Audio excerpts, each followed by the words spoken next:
Hi, I'm McGill. I'm one of the co-founders of Rise, and I'm just going to kind of give you a quick walkthrough of the dashboard and walk through these different components and sort of explain how Rise works. So Rise is a time tracker that helps you, get more focus time and build better work habits. At the very top, you'll see this timeline component. So the timeline component will have these purple blocks. That's when you were active on the computer. If I hover over any of these blocks, I'll see the categories at that time, as well as the apps and websites that I was active in. So like, email, and you can see mail.google.com. Below that, I'll see turquoise or this kind of light pink color, depending on if a meeting or a focus work block was present, and I'll talk about those in a little bit.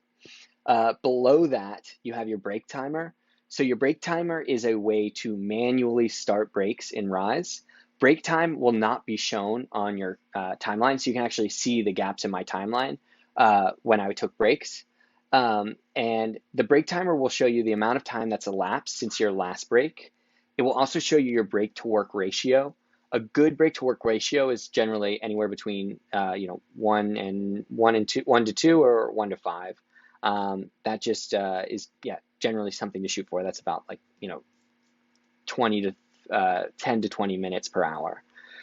You'll also receive notifications when it's time to take a break. But if I wanted to take a break explicitly, I can click this start break on my timeline, and you'll see the break time will update to show me how much time I have left on my break, and then I can manually stop it if I wanted to earlier. I can also click this drop down here if I wanted to take a bit of a longer break or something of a different duration. Over here is the activity. It's just going to show me which apps or websites I'm in live. That will live update, and you can sort of see if you've set up the website categorization, you'll see the URL here as well. Work blocks. So Rise will categorize your time into one of three types of categories: focus, meeting, or break work blocks. And in this work block section, you'll see all your focus and your meeting work blocks.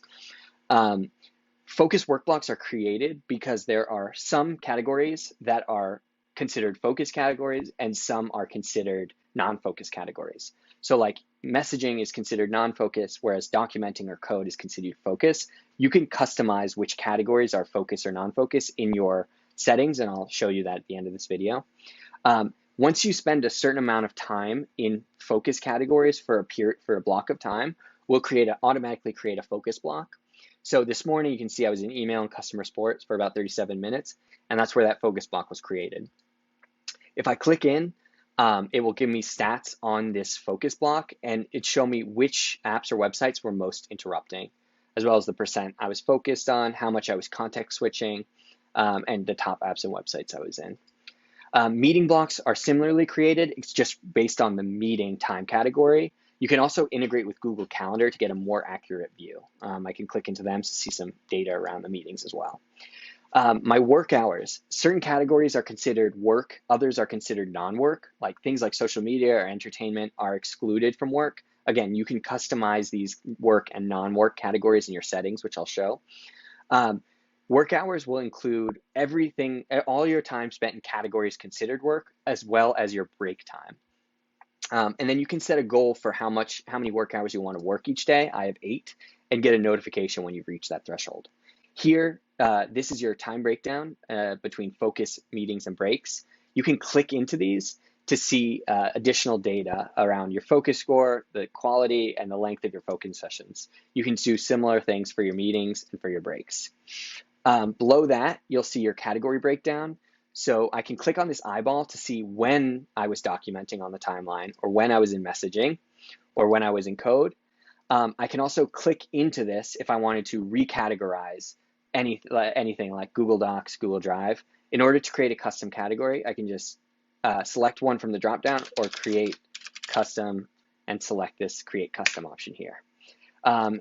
The settings page is where you'll find all these customizations, where I can select which categories are excluded from work hours and focus time, as well as find my Google Calendar integration and a few other things like billing. So that's just a high-level overview. Let us know if you have any questions.